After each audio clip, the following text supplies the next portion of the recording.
പുതിയ വിദ്യാഭ്യാസ രീതികള് ചിന്തകള് ഒക്കെ നമുക്ക് എന്ത് ചെയ്യാൻ പറ്റണം, നമ്മുടെ കുട്ടികളിലേക്ക് പകർത്താൻ പറ്റണം. വെറും ഒരു ക്ലാസ് റൂമിന്റെ 4 ചുമരുകൾക്കുള്ളിൽ ഒതുങ്ങി നിന്നുകൊണ്ട് ഒരു ബ്ലാക്ക് ബോർഡ് അല്ലെങ്കിൽ ഗ്രീൻ ബോർഡിൽ ഒരു ചോക്കും പെന്നും ഒരു വടിയും പിടിച്ച് നിൽക്കുന്ന ടീച്ചറെ ആണ് നമ്മൾ ചിന്തിച്ചിട്ടുള്ളത്. ഇന്ന് അങ്ങനെയല്ല ഇനിയുള്ള കാലഘട്ടം. ഇനിയുള്ള കാലഘട്ടത്തില് ആ പെഡഗോജിക്കൽ പ്ലാനുകൾ മാറി ടെക്നോ ലെസൺ പ്ലാനുകളാണ് വരുന്നത്, ടെക്നോ പെഡഗോജിക്കൽ പ്ലാനുകളാണ് വരുന്നത്.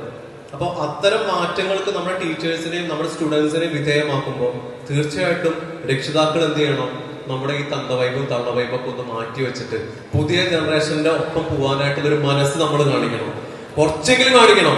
അല്ലെങ്കിൽ നമ്മൾ എന്തല്ല പുതിയ തലമുറയോട് ചെയ്യുന്ന, നമ്മുടെ മക്കളോട് ചെയ്യുന്ന ഏറ്റവും വലിയ അനീതിയാണ്.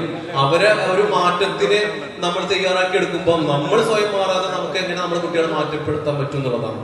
ഒരിക്കലും കഴിയില്ല. ഇപ്പൊ സ്വയം ചിന്തിക്കുക, ഇങ്ങനെ തന്നെ മതിയോ, എന്നും നമ്മളെ ഒരു ഡെയിലി റൂട്ടീനിൽ പോകുന്ന പോലെ തന്നെ പോയാൽ മതിയോ, ന്യൂസ് പേപ്പറിൽ വരുന്നത് എന്നും നമ്മള് വാട്സപ്പ് യൂണിവേഴ്സിറ്റിയിലെ ആളുകളായിട്ട് മാറരുത്. നമ്മൾ അതാണ് ഇപ്പോഴും ചെയ്തുകൊണ്ടിരിക്കുന്നതാണ്.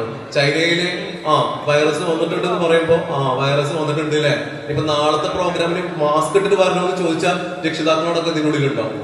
മനസ്സിലായില്ല? അപ്പൊ ഇങ്ങനെയുള്ള കുറെ കാര്യങ്ങൾ എന്താണ് നമ്മുടെ ഭൂമിയിൽ സംഭവിച്ചുകൊണ്ടിരിക്കുന്നത്, എന്താണ് വിദ്യാഭ്യാസ എന്താ പറയുക വിചക്ഷണര് ചിന്തിച്ചുകൊണ്ടിരിക്കുന്നത്, എന്താണ് എങ്ങനെ ഇനി ആഫ്റ്റർ 15 years ഒരു 15 വർഷം കഴിഞ്ഞ് LKG പഠിക്കുന്ന ഒരു കുട്ടിക്ക് 15 വർഷം കഴിയുമ്പോൾ എന്തായിരിക്കും ആ കുട്ടിക്കുള്ള ഫ്യൂച്ചർ ഓപ്പർച്യൂണിറ്റീസ് എന്താണെന്നുള്ളത് ചിന്തിക്കാനുള്ള കഴിവ് നമുക്ക് ഉണ്ടാവണം. അല്ലെങ്കിൽ കുറെ കാലങ്ങൾക്ക് മുമ്പ് കുറെ ബിടെക് എടുത്ത കുറെ ആളുകൾ എന്ത് ചെയ്തു, വഴിയാധാരമായിട്ട് പോയി.